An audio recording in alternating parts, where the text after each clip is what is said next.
Bonsoir chers téléspectateurs et bienvenue à votre émission hebdomadaire Al Sahel, sur le Sahel. Ce soir, on va parler d'un sujet qui intéresse tous les Mauritaniens, les employés de la société Tazest. Je rappelle que la mine de Tazazit est l'une des plus grandes mines d'or d'Afrique. Elle est située dans la région de l'Ichiri, dans le nord-ouest de notre pays. La société Kinross a acquis la mine en 2010 et l'opère à travers sa filiale Mauritanie Tazest. Elle a massivement investi, selon bien sûr la société, dans des infrastructures essentielles pour en faire une mine de classe mondiale. Elle reste aujourd'hui un important contributeur au développement économique et social de notre pays. Tazest, bien sûr, selon les responsables de la société, est l'un des principaux employeurs privés de Mauritanie, ou en Mauritanie. Car elle emploie 3400 travailleurs mauritaniens, selon les responsables de la société, en octobre 2018. Bien sûr, les employés de la société et les sous-traitants. Donc pour décortiquer un petit peu et parler de la situation de ces employés, nos employés nationaux à Tazest, j'ai invité pour vous, mes chers téléspectateurs, 2 délégués du personnel de la société qui sont très bien placés pour vous parler de cette situation des employés. Monsieur Sid Ahmed Kadash, bonsoir. Bonsoir. Merci d'avoir accepté nos invitations. Et monsieur Lomadou Dialagui, bien sûr. Bonsoir. Merci. Bonsoir. Merci. Et mon confrère Baliou Koulibaly, qui, je rappelle, pour le téléspectateur, est coordinateur national de publier ce que vous payez, et il est membre du comité national des litiers. Merci. Bonsoir. Merci. Amen. Donc il va m'aider à faire le tour de la question. Merci. Donc bonsoir. Bon, disons, nous sommes aujourd'hui, vous êtes à la veille d'une nouvelle négociation d'une convention collective d'établissement qui normalement se signe ou se négocie tous les 3 mois. 3 ans. C'est bien ça. Nous en sommes où maintenant avec cette question? Qu'est-ce que vous voulez exactement? Vous pouvez expliquer aux téléspectateurs ce que vous voulez. Bonsoir. Tout d'abord, je remercie la télévision Sahel pour avoir donné l'occasion de parler de nos problèmes pour l'opinion publique, pour qu'ils sachent ce qui se passe exactement à Tazest Kinross. Effectivement, nous sommes à l'aube d'une négociation concernant une convention collective d'établissement qui a une durée déterminée de 3 ans. Elle arrive à fin à partir du mois d'octobre. Tous les 3 ans? Tous les 3 ans. Oui, justement, parce que Tous les je 3 pense ans. que Tous les 3 ans. Tous les 3 La ans. durée est déterminée de 3 ans. Et elle arrive à fin en octobre, mais il est prescrit dans cette convention que nous devons commencer les négociations 3 mois avant la fin de cette convention. Essentiellement, c'est le problème qui, tout le temps, a posé des problèmes à Tazest, c'est le police de protection. Donc, quelles sont vos attentes d'abord? Qu'est-ce que vous attendiez en fait?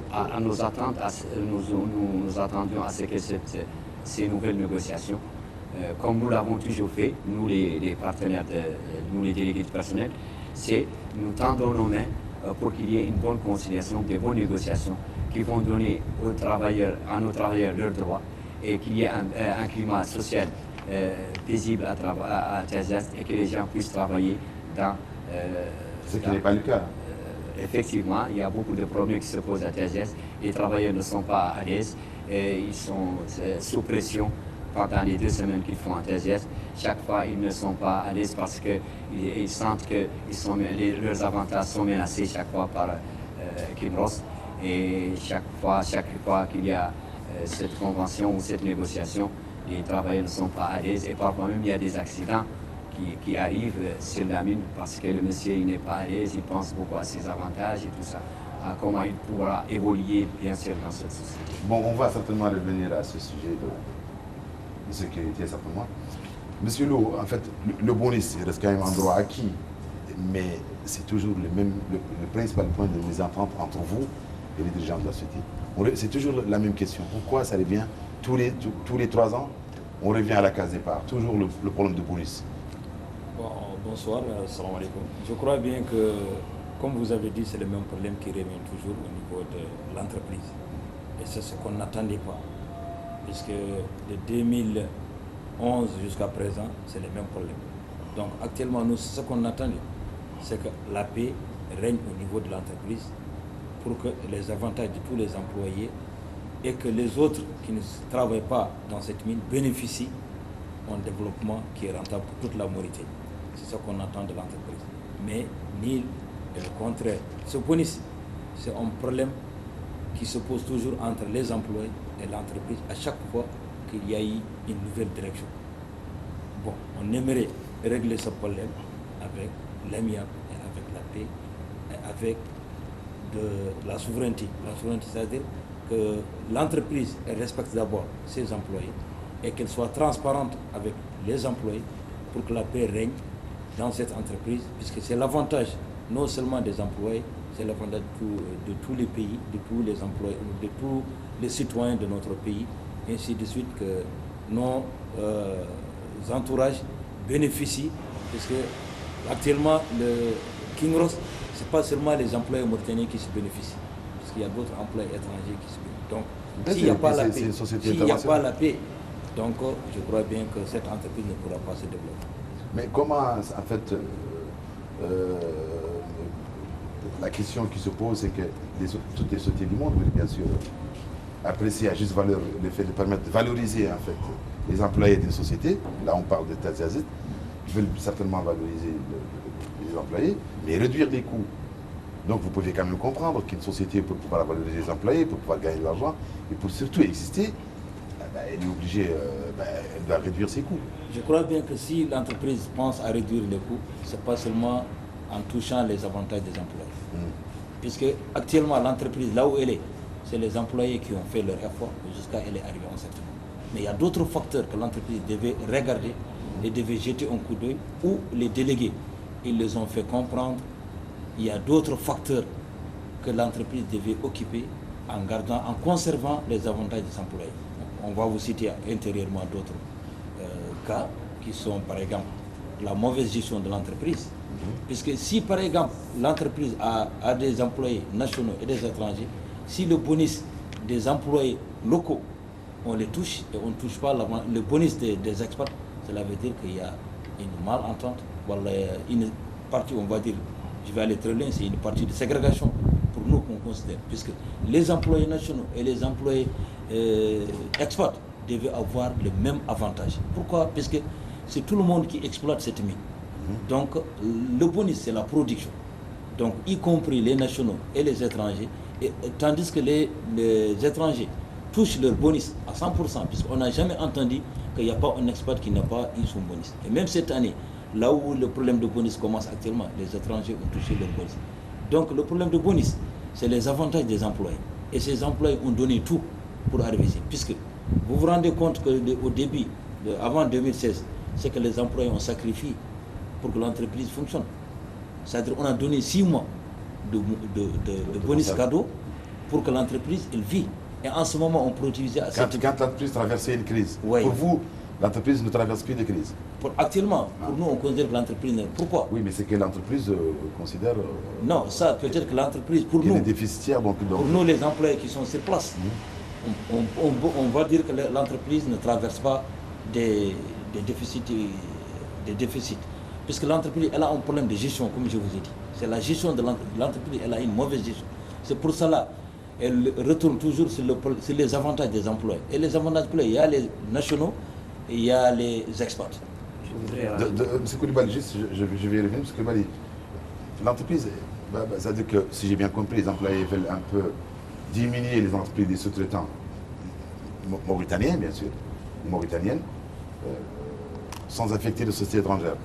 Il y a bien des sociétés étrangères qui travaillent avec Kinross, comme Watsila, Caterpillar, Total, Sena, tout ça, toutes ces sociétés-là. Comment faire pour, en fait, pour diminuer les entreprises des sous-traitants? Est-ce que les sous-traitants posent un problème par rapport aux employés? Merci Ahmed.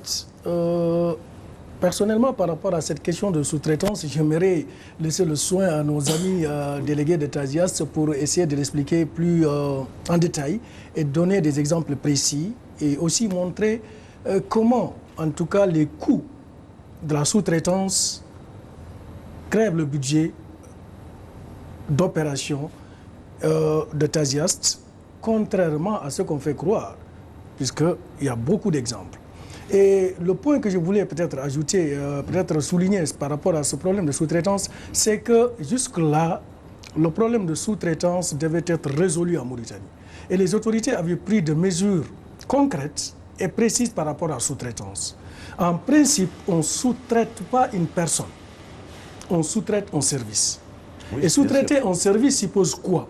Suppose que le service pour lequel vous demandez, en tout cas, la prestation n'existe pas dans l'entreprise. Si le service existe dans l'entreprise, on embauche une personne. On ne sous-traite pas. Par exemple, moi je suis un agriculteur. Je ne peux pas sous-traiter, je ne peux pas amener quelqu'un, employer quelqu'un et le sous-traiter dans mon entreprise d'agriculture s'il est un agriculteur. Je peux peut-être sous-traiter quelqu'un pour me faire un pont. Par exemple, un pont de génie civil pour lequel je n'ai pas de compétences. Donc, Taziast aujourd'hui, ce qui pose problème, c'est que nous avons compris que Taziast est en train de sous-traiter pour des services pour lesquels pourtant il a des compétences. Et c'est ce qui nous a été expliqué. Mais on ne peut pas être à la place d'un manager, parce que si un manager pense que sous-traiter lui coûte moins cher que prendre des salariés qui vont certainement être payés, il faut déjà les gérer, parce qu'il faut gérer un salarié, ça veut dire qu'il fait une administration. Il faut payer son salaire, il faut payer sa retraite, il faut payer ses vacances, ses maladies, il faut payer ses assurances maladie. C'est peut-être un manager peut penser qu'un travailleur peut lui coûter plus cher, et c'est certainement pour ça que les grandes sociétés sous-traitent. Et puis sous-traiter, c'est aussi faire vivre d'autres sociétés, et puis surtout des sociétés nationales. Donc je ne vois pas justement, peut-être pour ne pas te couper, c'est ce problème qui se pose. Quand il dit société nationale, ça c'est un aspect du contenu local, en tout cas, pour lequel nous, en public pays, au niveau du comité national ITE, nous sommes en train de faire beaucoup de plaidoyer pour amener nos États à intégrer une politique qui consiste à amener notre secteur privé à avoir suffisamment de capacité et à pouvoir offrir des services pour que les revenus soient distribués au niveau national. Ce n'est pas le cas. Quand on parle de sous-traitance aujourd'hui, la majeure partie des gens qui sont sous-traités, pourtant, sont majoritairement des nationaux, mais s'ils sont sous-traités par des compagnies étrangères. C'est ce qui pose problème. Et ce qui pose problème, c'est que généralement, la sous-traitance est faite pour des activités, pour des services pour lesquels les Mauritaniens sont suffisamment compétents, comme la soudure, comme la chaudronnerie. Et j'ai eu à causer avec mes amis avant l'émission, et ils ont des exemples précis pour montrer que, effectivement, le problème de coût ne se pose pas. Au contraire, aujourd'hui, c'est la sous-traitance, c'est les approvisionnements de matériel qui viennent alors qui ne sont pas nécessaires pour l'entreprise. Puisqu'on est en train, tout ceci fait que les coûts d'opération de l'entreprise aujourd'hui sont extrêmement élevés. Et au lieu de s'attaquer à ces coûts-là, l'entreprise s'attaque en tout cas au maillon faible de la chaîne qui est les entreprises. Je crois ce qui nous a amené aujourd'hui, qui sont les employés. Donc aujourd'hui, je crois que mes amis ont des exemples pour montrer comment la sous-traitance est plus onéreuse que l'emploi des Mauritaniens, surtout pour des postes qualifiés comme la soudure et autres postes, même comme pour les chauffeurs. Ouais, aujourd'hui, on a vu l'entreprise faire de la sous-traitance pour employer les services de sociétés de transport étrangères, alors que les Mauritaniens sont là. Et malheureusement, comme nous ont expliqué, il arrive même qu'on sous-traite avec des sociétés, et ces sociétés continuent de bénéficier du matériel et des infrastructures et de la compagnie. Tout ceci fait que les coûts deviennent exorbitants, alors que si des Mauritaniens étaient employés directement, non seulement ça allait permettre d'apaiser le climat social, d'avoir plus de Mauritaniens qui vont bénéficier des revenus, et l'impact va être plus élargi, au lieu en tout cas de faire bénéficier des sociétés étrangères qui peut-être peuvent employer des Mauritaniens, mais les emploient avec des salaires qui ne sont pas alignés aux standards, et pratiquement 80% de ces revenus vont aller à l'étranger. Oui, c'est ce qui pose problème aujourd'hui. Selon les employés Taziast, bien sûr, ou les responsables de TASES, il y a 94% des employés de TASES sont des Mauritaniens, occupant des postes d'ailleurs à tous les niveaux, y compris des postes de direction. Est-ce que déjà c'est vrai ça? Non, ce n'est pas du tout vrai. Parce que tous les grands postes de direction, comme ils disent d'ailleurs qu'il y a des postes occupés par des Mauritaniens, des postes de directeurs, il n'y en a pas. Ah bon? Il n'y a pas de poste de directeur actuellement occupé par des Mauritaniens.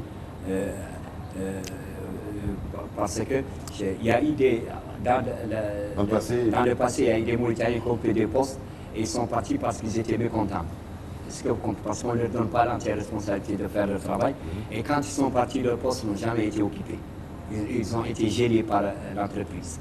Est-ce que vous comprenez? Je reviens à ce problème de police.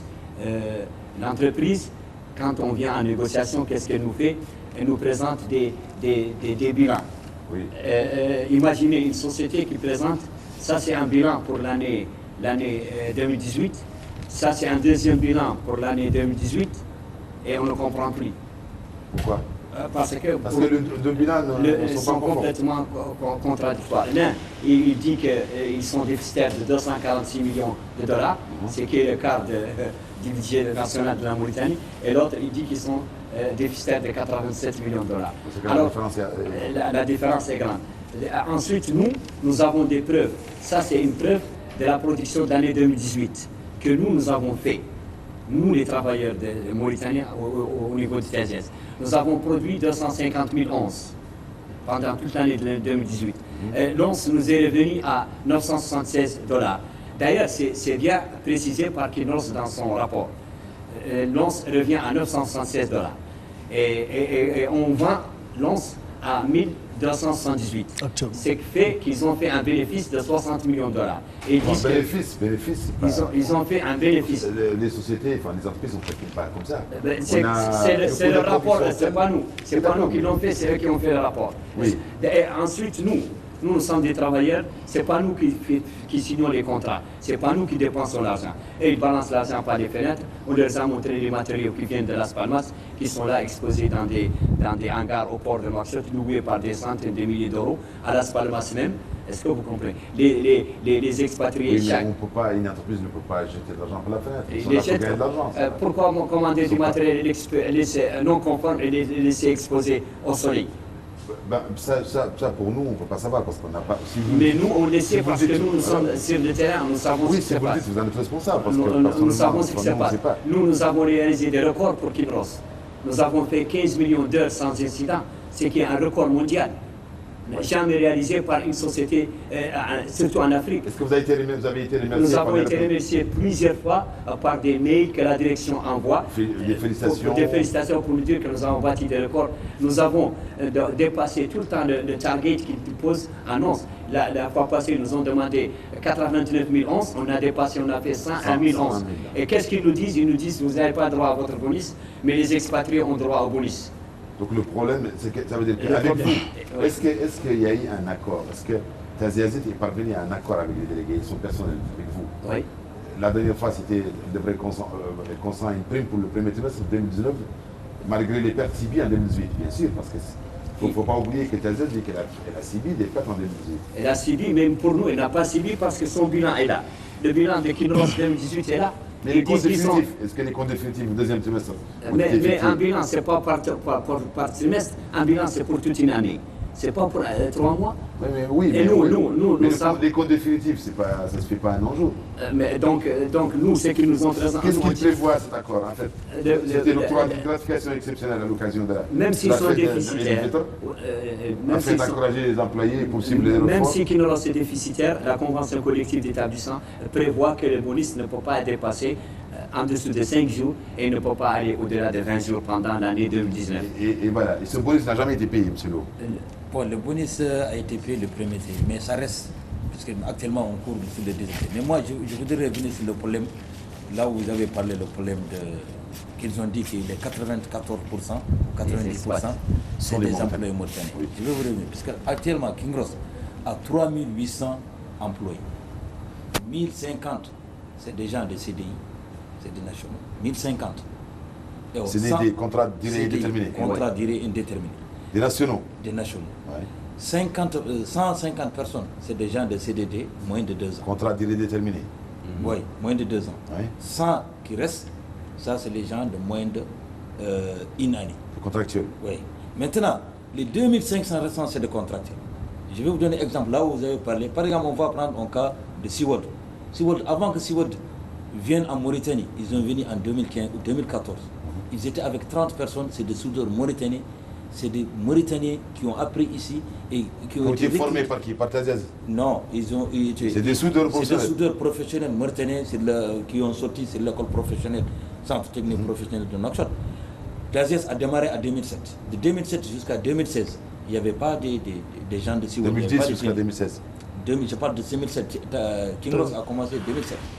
De 2007 jusqu'à 2016, il y avait des Mauritaniens, 30 personnes, qui occupaient la mine. En ce moment, la mine a démarré avec un seul broyeur jusqu'à ce venir deux broyeurs. Qu'est-ce qui s'est passé? Ils ont amené, deux ans avant 2016, à 2014, ils ont amené des Tunisiens, soi-disant, c'est des contractés. Ouais. Là, on était formés par les 30 Mauritaniens qui étaient... Mais quand une société décide de ramener des étrangers, certainement, oui, mais je vais juste comprendre, parce que les téléspectateurs sont obligés de comprendre. Ouais. Quand une société décide de ramener des étrangers, certainement, on est censé croire que les étrangers vont coûter plus cher. Ouais.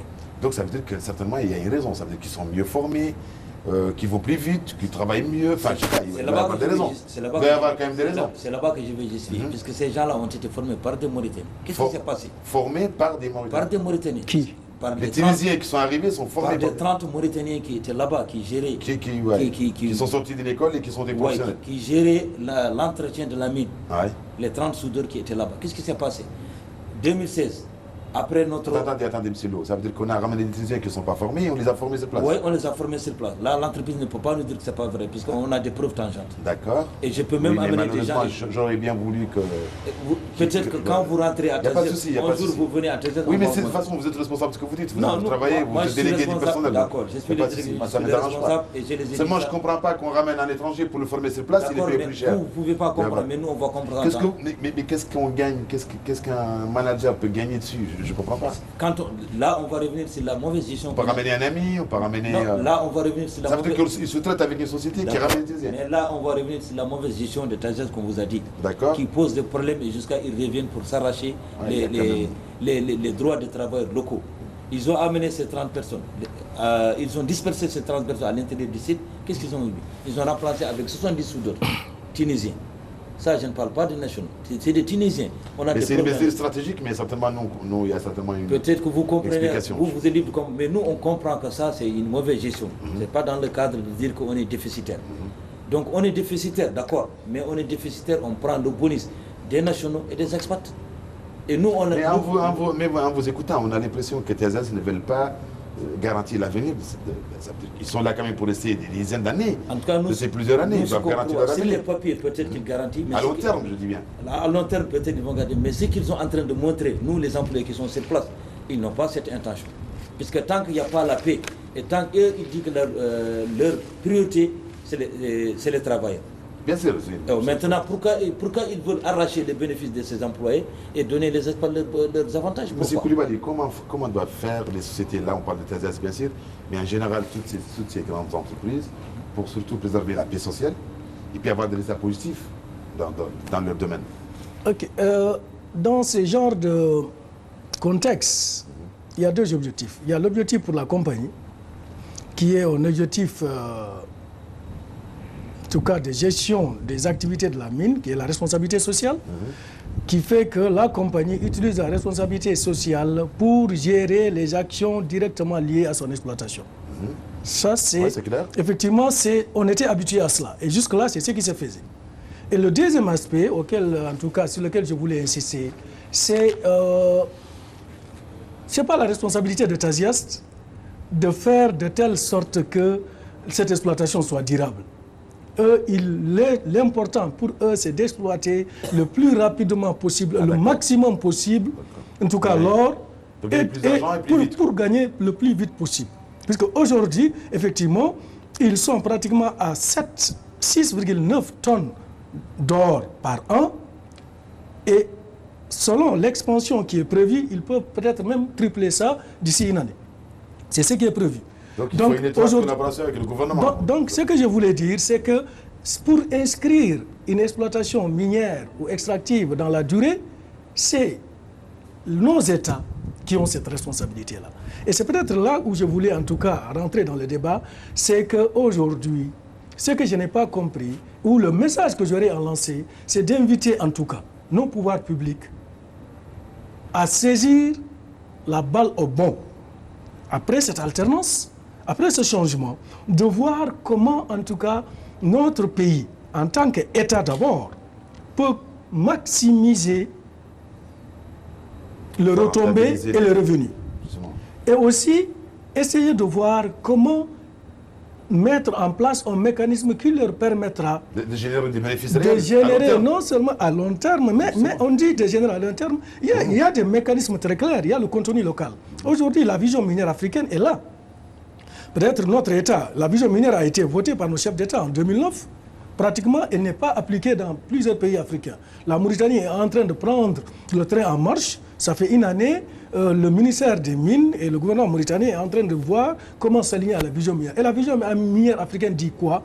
Essayons de telle sorte que nos revenus, nos ressources soient le moteur de notre développement. Aujourd'hui, ce qui me fait mal, c'est qu'aujourd'hui, par exemple, la mine de Kinross, qui a été acquise dans les mêmes conditions que la mine de Cyrano au Ghana, ont été acquises dans le même pactole. Kinross les a achetées en 2010 à hauteur de 7,1 milliards de dollars. C'est deux. Puisque je vous rappelle que la production d'or de Kinross Gold dans le monde, l'Afrique représente pratiquement 22%. Et si c'est 22%, la Mauritanie représente plus de la moitié. Ce que nous produisons en or pour Kinross Gold dans le monde est supérieur à ce que le Ghana produit. Pourtant, nos deux mines ont été acquises dans les mêmes conditions. Mais tu vois qu'aujourd'hui au Ghana, l'État, le gouvernement ghanéen a 10%. On ne peut pas gérer une mine avec des revendications corporatistes. Je suis désolé, je suis sensible vraiment au problème de mes amis, des travailleurs, puisqu'on ne peut pas gérer. Le premier qui doit bénéficier des revenus ou des retombées d'une mine, ce sont les travailleurs. Mais ça, c'est très peu par rapport à ce qu'une mine peut faire. Aujourd'hui, la mine de Tasiast, pour le pays, aujourd'hui, Kinross Tasiast doit être le moteur de l'économie nationale. Il doit être en place, être capable de booster notre économie, d'entraîner notre économie, d'être le moteur de notre économie. Et ça, c'est à travers des politiques très claires. Ces politiques, c'est quoi? C'est la diversification. La diversification, c'est un gros mot à dire, mais il y a aussi des choses, il y a des liens qu'on doit créer par rapport à des fonds d'appui, qui peuvent être des fonds d'appui à la recherche, des fonds d'appui au transfert de compétences, des fonds d'appui pour les générations futures. Oui, mais tant qu'on ne s'inscrit pas dans cette logique-là, aujourd'hui j'ai l'impression que Tasiast est là en enclave, qui est en train, qui a des rapports avec les employés, et que l'État mauritanien est là, il n'attend que les taxes. Une mine, nos ressources doivent nous apporter beaucoup plus que ça. Mais Tasiast développe quand même des programmes de développement, des projets communautaires, des mécénats, d'événements culturels, de sport, pour la population locale, pour la formation. D'accord, il développe tout ça, mais ça, avant de le développer, il faut d'abord que tu travailles. Est-ce que d'abord c'est vrai ça? Est-ce que c'est vrai? C'est ce qu'ils disent. Oui, mais vous êtes sur place. Bon, il y a certaines choses qui sont vraies, mais au lieu de donner à ces gens, c'est vrai, d'accord, je ne suis pas contre le principe de donner à ces populations, ces ONG, tout ça, mais avant de le faire, il faut d'abord que ces travailleurs soient à l'aise, c'est les premiers à bénéficier des revenus de cette mine. Ce n'est pas le cas. Ce n'est pas le cas aujourd'hui. Oui, il y a des milliards de pays à dépenser en Mauritanie de 2000 jusqu'à 2017. Je vous donne un exemple. Le budget de la formation, c'est 6% du budget de Kinross. Et pourtant, les formations qu'ils disent n'existent pas. Ils envoient quelqu'un 3 jours à Las Palmas, il revient. Ce n'est pas une formation, ça. C'est juste des promenades. Est-ce qu'ils disent... Parce que non, vous pouviez... Mais juste essayer de répondre à ma question et puis après, vous pouvez rebondir sur ce que votre collègue vient de relater.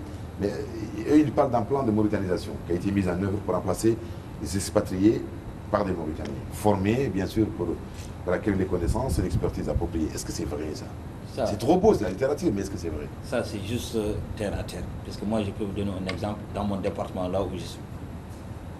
Dans mon département, il y a un Mauritanien qu'on dit, soi-disant super tendance.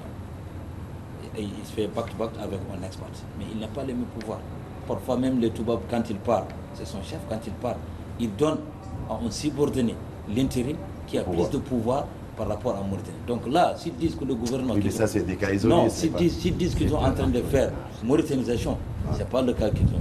On n'a pas vu le plan de mauritanisation au niveau de Taïs. Ils disent qu'il a été mis en œuvre. Mais peut-être, on n'a pas vu. Est-ce qu'il y a un plan? Est-ce qu'ils ont sorti un plan de mauritanisation? Entre les partenaires de l'État et les KINROS, comme quoi il doit y avoir un plan de mauritanisation depuis 2016 et ce plan n'a jamais existé. Raison pour laquelle ils ont des problèmes avec l'État concernant ce plan de mauritanisation. Et on a le même problème au niveau de ça, au niveau des sites. Parce que quand ils disent que le gouvernement, qu'ils ont un plan de mauritanisation, qu'ils n'ont pas mis sur le papier, mais ça, ils disent ça. Où? Est-ce qu'ils ont sorti des preuves?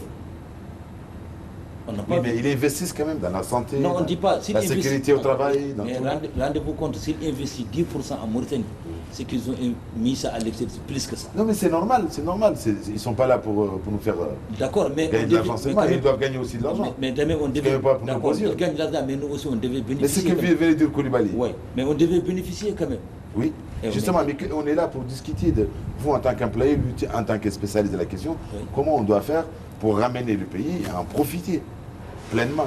Ça. Et vous, si vous êtes des employés et que vous êtes maltraités, si vous dites que vous êtes maltraités, parce qu'après tout, il faut avoir des preuves. Ça, quand même, on a dit ça. Je crois qu'on a dit ça. Parce que la première compression qu'ils ont mis en 2000... l'environnement du travail. Comment vous voulez qu'une société comme KINROS vienne dans un pays pour que le développement économique s'améliore beaucoup plus qu'avant, et ils ont fait plus de 700 postes supprimés en 2 ans. Comment vous expliquez ça? Entre 2014 et 2016, ils ont supprimé 700 postes. Quand et 700 postes, c'est comme ça. 700 postes. Il n'y a pas de solution. Quand une entreprise perd de l'argent, il n'y a pas de solution. Je suis d'accord, quand tu perds de l'argent, tu supprimes les postes. Mais quand tu supprimes les postes, c'est 700 personnes, tu prends des contractuels à la place. C'est quoi ça? Ça veut dire, je n'ai pas compris. J'ai dit que je suis déficitaire, je supprime 700 postes. Hein? Et quand je supprime 700 postes, je prends des contractuels à la place, ces gens, pour les faire travailler à leur place. Je ne sais pas, je suis pas manager, je ne sais pas. Je voulais vous dire que des projets qu'il a dit, la première compression qu'on a fait et la deuxième compression, il y a eu 700 postes qui ont été supprimés, c'est des nations. Et ces 700 postes ont été remplacés par la plupart, presque les 90 ont été remplacés par des experts. Puisque les experts qui viennent aujourd'hui là-bas, l'entreprise et nous, les employés qui sont sur place, on connaît ce qui se passe. Si réellement cette entreprise, la Mauritanie devait être la première bénéficiaire sur le plan économique, sur le plan de développement et sur le plan de cohabitation. C'est le contraire, c'est ce qu'on est en train d'expliquer. Et ça, on les a expliqués avant 2016. Puisque regarde, vous vous rendez compte, notre grève de 2016, le directeur général de KINROS Tajias qui est là en Mauritanie, il n'est même pas en règle. Vous vous rendez compte? C'est-à-dire, il n'est pas déclenché la grève. Hein? Oui, mais ça, c'est d'autres histoires. Non, c'est pas d'autres histoires. Ça, c'est d'autres histoires. Pour vous dire, non, attends. Peut-être qu'il y a, si le directeur n'a pas un séjour, peut-être il y a 90% des experts qui sont là-bas qui n'ont pas de séjour. C'est pas ça, c'est le permis de travail. C'est le permis de travail. C'est le permis de travail. Oui, mais quand vous n'avez pas de séjour, ça ne peut pas avoir de permis de travail. Donc, soit disant que sur le plan de développement, pourquoi pas la Mauritanie ne bénéficie, les employés, les citoyens de ce pays ne se bénéficient. Par exemple, quand il parle des initiatives personnelles dans les villes de Tmemichet, Boule-Noir, Binchab, qu'il y a des aides, qu'il y a des programmes qui sont mis en œuvre, mais tout ça, c'est quoi?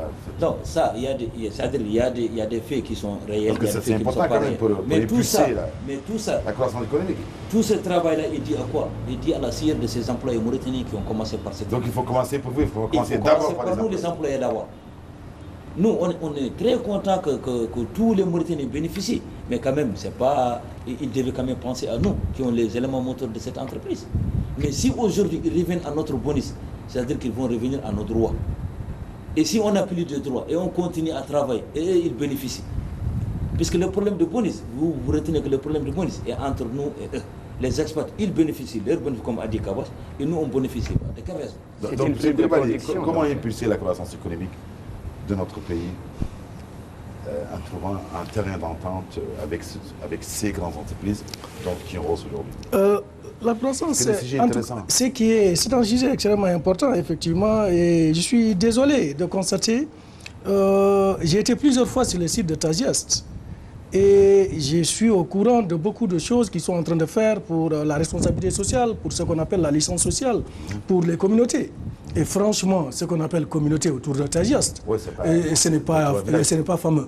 Hein? Donc, ça, pour un développement économique. Ici, ce qui est important de noter, c'est que la Mauritanie, pratiquement les industries minières, extractives de manière générale, même le pétrole qui n'existe pas maintenant, représentaient jusqu'en 2017 30% du produit national brut.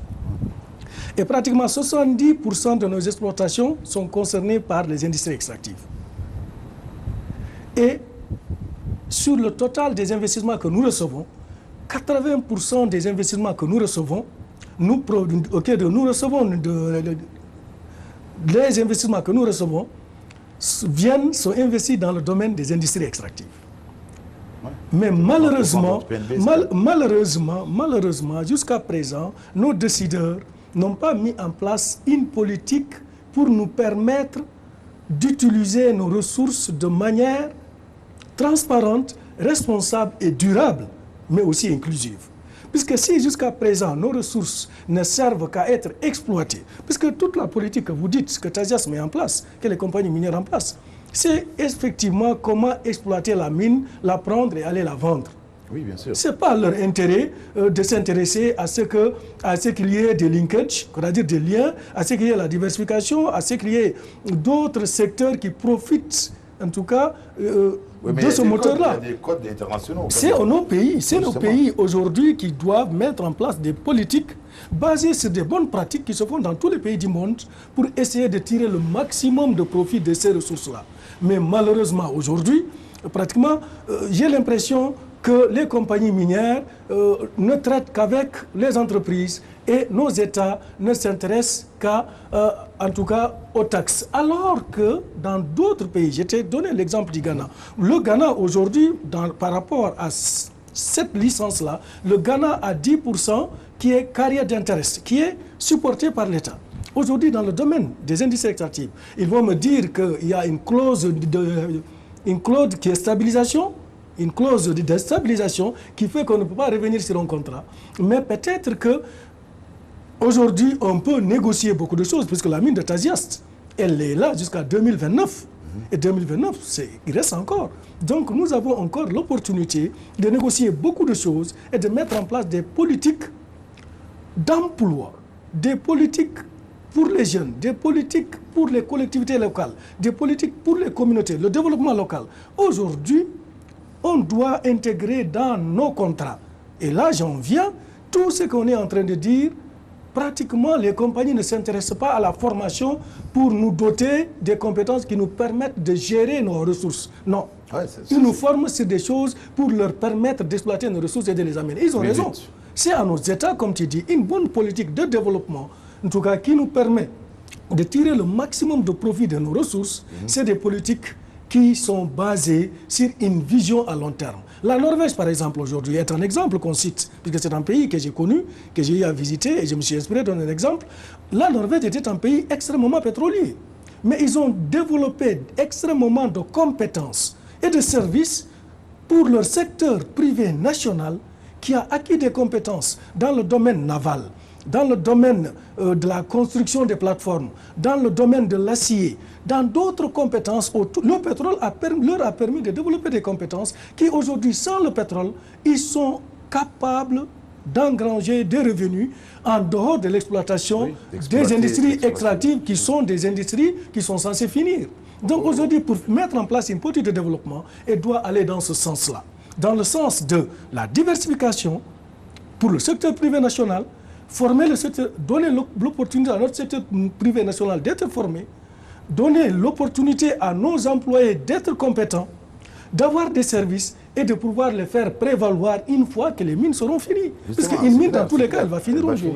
Donc, de manière ramassée, c'est des pistes, en tout cas, que nous invitons toutes les parties prenantes, surtout nos gouvernements et la société civile et les partenaires au développement qui sont intéressés, puisque aujourd'hui, nos États sont très faibles pour investir des millions dans les industries extractives. C'est les investissements étrangers. Mais ces investissements étrangers sont faits aujourd'hui par la Banque mondiale qui elle-même souhaiterait que les États mettent en place des politiques qui leur permettent de pérenniser leurs investissements. Parce que si les investissements ne sont pas pérennisés, tout le monde perd. Donc, et là, c'est extrêmement important. Et aujourd'hui, toutes les conditions sont là pour nous permettre de faire ça, mais malheureusement... En fait, vous, en tant qu'employé, cette convention collective, aujourd'hui, qu'est-ce que vous attendez de ces dirigeants, concrètement? Nous voulons que tout ce que nous voulons, c'est que cette mine devienne rentable pour nous tous. Hein? Pour que nos familles, tous les Mauritaniens... À part le bonus qui est votre droit acquis, qu'est-ce que vous attendez? Qu'elle soit faite sur des bases qui vont aussi bien donner à Kurnos ses avantages que les employés de leurs avantages. Qu'elle soit basée sur le respect aussi bien de l'employeur, de part et d'autre. Nous voulons que nos droits soient respectés, nos avantages soient respectés et qu'on nous les donne au moment venu. Est-ce que vous avez vu notre TASIAS 2020, le plan de TASIAS 2020? Le plan 2020, on nous a présenté ça et nous étions les premiers à adhérer dans ce plan, nous les délégués du personnel. Donc, nous avons été invités. Comment on va l'appliquer ou non? Nous, on est venus, on a appliqué, on a fait des meetings pour nos travailleurs pour qu'ils puissent s'ingérer dans ce plan de TASIAS 2020. Mais à la fin, nous avons remarqué que ce plan, c'était un leurre. C'est la poudre aux yeux. C'était un leurre. La première des choses qu'ils ont faites, c'est qu'ils ont commencé à dire que nous, à toucher nos avantages.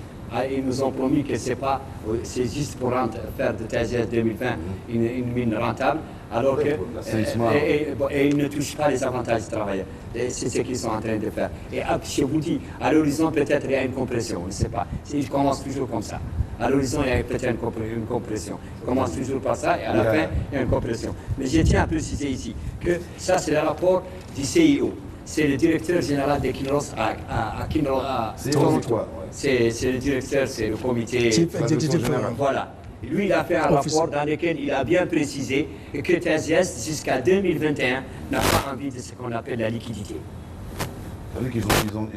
Ils ont assez d'argent et aujourd'hui ils nous disent nous sommes déficitaires. Pourquoi? Tout ce cinéma qu'ils font, c'est pour ne pas nous donner 800 000 $ tous les 3 mois que les travailleurs doivent bénéficier comme prime de production trimestrielle. Tout ça, c'est pour nous priver de ça. Alors que les expats, leurs enfants sont pris en charge à Las Palmas. Les expats, chaque 5 jours, 6 jours, ils partent à Las Palmas. Et c'est les îles Canaries, ce n'est pas donné à n'importe qui. Oui, ça veut dire qu'il y a des dépenses. Il y a énormément de dépenses générées. Nous avons montré ces dépenses. Nous-mêmes, nous avons collaboré en donnant 6 mois de nos salaires pour qu'ils puissent se redresser. Parce qu'on croyait vraiment à leur déficit. Mais au fond, à force de regarder les choses comme elles sont, on a vu que c'est un leurre qu'ils nous ont présenté. Et tout ça, c'est parce que les expats qui dirigent cette société, qui eux signent des contrats, ils signent des contrats faramineux avec lesquels peut-être ils se remplissent les postes à travers, quand ils vont rentrer chez eux, ils vont verser beaucoup d'argent dans leur compte et quand ils vont quitter Kinross, ils vont trouver assez d'argent chez eux pour vivre le reste de leur jour paisible.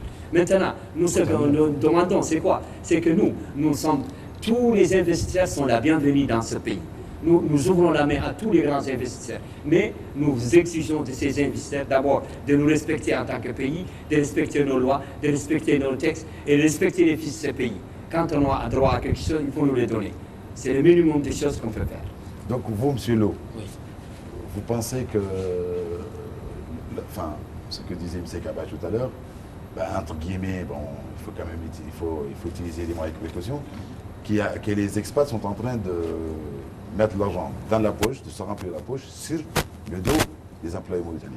En gros, c'est assez quand même. Ça, je crois bien qu'on a. Je crois bien qu'on les a bien montrés, on les a expliqués. Pour je reviens toujours, je vous dis que le problème de TASIAS, c'est le problème de gestion. Et cette gestion-là, regarde, actuellement, il y a 23 sous-traitants qui se trouvent au niveau de TASIAS. 23 sous-traitants nationaux? Non, je ne peux pas dire, c'est pas national. La plupart d'entre eux ne sont pas des nationaux. C'est quand il parle, par exemple, de SeaWorld, de Watsila, tu parles de CIS. Jean Delmas. Les gens Delmas. Oui. Tu parles de Caterpillar. Ça, ce n'est pas des sociétés nationales, c'est des sociétés étrangères. Donc le problème de TASIAS, c'est quoi? C'est le problème des choses, comme on vous dit. Quand on vous dit qu'ils s'enrichissent leur poste, on a bien des arguments et on les a bien écrits, on les a bien montrés et on les a donné des preuves. D'autre part, nous, ce qu'on cherche actuellement, d'abord, c'est la paix, puisqu'il faut qu'il y ait, comme on dit souvent, nous, avec la société, on devait être des partenaires. Et ça devait avoir la transparence. Il n'y a pas de preuve de leur volonté en fait d'apaiser. Non, c'est-à-dire, à un certain moment, on dit qu'il n'y a pas d'appel. Puisque vous avez parlé de 2020. 2020, lorsqu'ils nous ont expliqué le 2020, on a donné notre contribution. On a appelé les employés, on les a expliqués. Mais à une forte surprise, on est venu à la fin d'année, au début d'année de notre premier trimestre, ils nous ont montré un bilan que Kabo nous a montré, soi-disant qu'on a 0 bonus. Et or, on les a contribué, ce plan, regarde, le dernier trimestre de 2018, on a battu le record, comme Kabo vous a dit. C'était, ils nous avaient donné des 89, on a fait 100. Et lorsqu'ils nous ont donné notre... Aujourd'hui, vous faites 21 tonnes. Aujourd'hui, on fait 21 ou 22 ou 24. On peut même aller d'ici fin d'année. Les données ont changé. Oui. D'ici même la fin d'année, on peut même aller jusqu'à 30 000 tonnes. Puisque nous, on s'est sacrifié à 7 000 tonnes. Au lieu de 7 000 tonnes. Au lieu de 7 000, actuellement, on fait 18 000. Et Goldron, avant, on faisait 2 par semaine. Actuellement, une fois par semaine. Voilà. Actuellement, on fait 2 par semaine. Une fusion deux par fusions semaine. par semaine. 2 fusions par semaine. Et on a 2 Goldron. Ouais, ça veut dire quoi fusion? Fusion, c'est-à-dire qu'on met l'or en place pour amener ça, sortir ça, prêt à aller vendre. La fusion, quoi. Ouais, d'accord. C'est-à-dire tout est prêt, maintenant ça reste qu'à mettre sur place, sortir les lingos et aller vendre. Donc quand on vous dit qu'on a produit 20 000 tonnes par jour, on n'en parle pas de ce qui est dans le Goldron et ce qui est réservé sur les temps. Puisque nous, on est dans le processus. Oui, mais quand vous partez de 7 000 tonnes à 21 000 tonnes, c'est quand même la différence. Et la différence, c'est quoi? Et assez grand. Maintenant, s'il y a une s'il y a une différence. Je pose des questions, moi, je peux pas. Mais entre 7 000 et 20 000 tonnes, il y a une différence. Ça veut dire que le bonus n'a jamais changé. Par exemple, 13 000 tonnes de différence. Attends, 13 000 tonnes de différence. Qu'est-ce qu'on devait féliciter? On devait féliciter ces employés-là ou on devait enlever leurs avantages? Oui. On devait les féliciter. Naturellement. C'est bien sûr avec les gratifications. C'est ce qu'on les a demandé. Comme Kabo vous a dit, tous les dirigeants de cette entreprise-là, même ils ignorent les lois mauritaniennes. On vous dit ça, puisqu'un accord qui a été signé par un gouvernement, ça ne devrait pas être violé par un chef de département ou un directeur. Ça devait être appliqué, puisque ça c'est un accord qui a été fait, signé par le gouvernement. Donc eux, ils devaient appliquer cet accord, quel que soit. Et qu'est-ce que vous attendez du pouvoir? Ce qu'on attend du pouvoir, c'est que les gens, ils n'ont qu'à revoir, comme vous avez dit Koulibaly, cette entreprise. Tous les avantages que la Mauritanie devait bénéficier sur le côté financier, et sur le côté de formation, et sur le côté d'embauche. Puisque vous vous rendez compte, avec 2000 chômeurs qu'on est là actuellement à Nouakchott, si tous ces gens-là étaient embauchés à Tazias, qu'est-ce qu'on va donner à ce gouvernement? Oui, bien sûr. Donc c'est ce qu'on attend. On veut que Mais vous pensez que le pouvoir, en fait... Non, le pouvoir a un grand rôle sur cette entreprise. Le rôle du pouvoir, dans cette entreprise, c'est de revoir les conditions de cette entreprise. Qu'est-ce qu'on devait bénéficier sur le plan de formation, sur le plan financier et sur les avantages de ces fils de ces pays-là. C'est ce qu'on réclame toujours. Puisque notre grève de 2016, où l'entreprise a eu un arrêt de 1 mois, on les a donné beaucoup de preuves et on les a donné. Tu sais, en ce moment... Mais il y a un accord avec vous? En ce moment, il y a eu un accord. Mais en ce moment, il y avait des contractuels. 2016. Et il y avait plus de 30 et quelques sociétés contractuelles. Après ça, qu'est-ce que c'est devenu sous-traitant? Donc c'est à eux de revoir. Donc ça n'a pas changé? Ça n'a pas changé. Je vous donne un exemple. Allez-y. Un exemple. Parce qu'on a pris beaucoup de temps. Depuis 2016, Kinos n'a pas un directeur des ressources humaines. Ils n'ont pas de directeur des ressources humaines. Comment tu veux que tu peux discuter une convention collective d'établissement avec des délégués de personnes alors que tu n'as pas un directeur des ressources humaines? Oui, ça c'est... Bon, on n'est pas... Depuis 2016. Mais nous, on est là, on discute chaque jour avec le management et avec des représentants des ressources humaines qui ne sont pas directeurs des ressources humaines. Comment vous voulez que tu peux négocier avec des gens? Toi, tu ignores les lois. À la moindre des choses, amène un directeur des ressources humaines qui, lui, il connaît les lois et il peut discuter avec les gens. Ça fait partie des plans de l'organisation. La présence de Kiros, ou bien sûr, avec vous, on va parler d'entreprises de façon générale, la présence pour générer en fait des bénéfices réels pour le pays, il y a quand même des choses claires pour vous qui travaillez dans le domaine. 1, 2, 3, vraiment précises et claires que vous demandez à ceux qui ont le pouvoir. Et surtout pour aider aussi les employés à s'en sortir. Ce qui est valable pour Kinross est valable pour les autres compagnies. Aujourd'hui, en tout cas, c'est que le message que nous lançons, c'est au-delà des revendications vraiment des employés, c'est qu'on s'inscrive dans des politiques et des stratégies qui nous permettent de mettre en place des mécanismes qui sont clairs. Et ces mécanismes, ça ne s'invente pas. C'est des bonnes pratiques qui existent partout.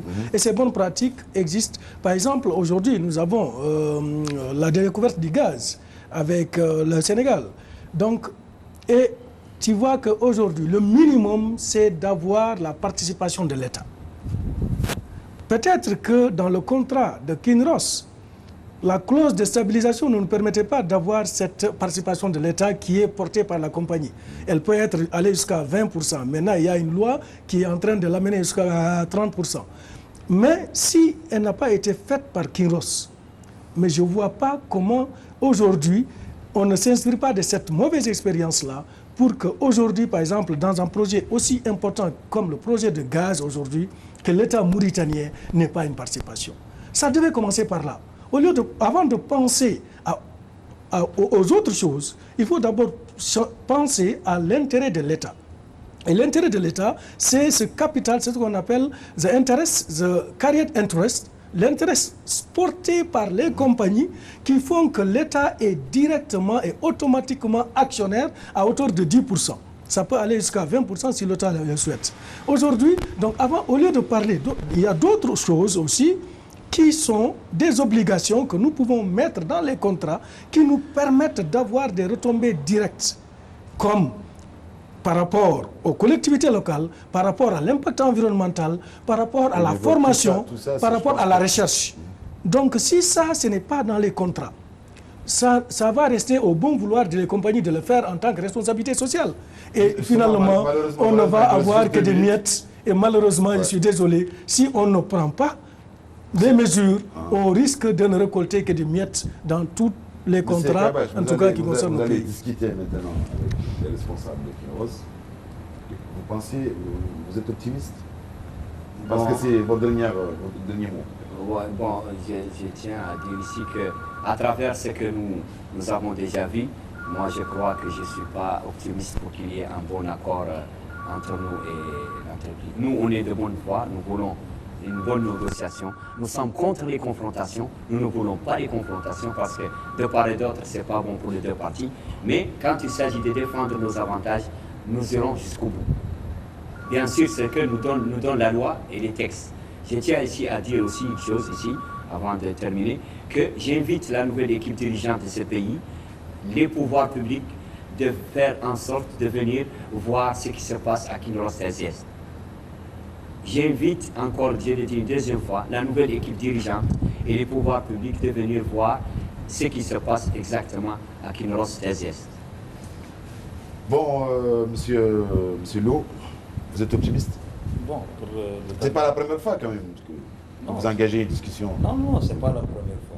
Comme je pense bien, comme a dit Kabash, on est optimiste ou on n'est pas optimiste. En tout cas, puisque c'est pas la première fois qu'on discute. Et à chaque fois, il faut qu'on parte jusqu'au bout pour régler le problème. Pour la grève, quoi. Ça veut dire que vous pensez que la confrontation. S'il y a pas, vous pensez qu'il va y avoir une confrontation et qu'il va y avoir une grève comme en 2016? En tout cas, nous, depuis qu'on a commencé à discuter avec, il n'y a pas eu un accord sans confrontation.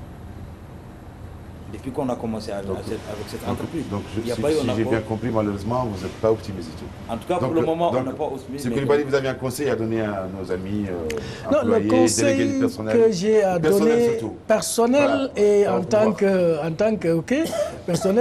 personne ressource dans ce secteur-là et en tant que membre du comité national ITIE qui a eu à visiter Kinross, il y a cela 2 à 3 mois et qui a eu à s'entretenir avec les délégués des travailleurs et les travailleurs eux-mêmes, à visiter plusieurs compagnies extractives. Le conseil que j'ai donné n'est pas un conseil qui émane de moi, mais c'est un peu le bon sens. Le bon sens, c'est quoi? C'est que nous tous, nous devons œuvrer à trouver des solutions gagnant-gagnant. Et ces solutions gagnant-gagnant, effectivement, comme le nom l'indique, ça va dans l'intérêt de tout le monde. Merci. Non la confrontation. Merci. Voilà, donc espérons que tout se passe bien et que, comme disait M. Koulibaly, il va y avoir un gagnant-gagnant.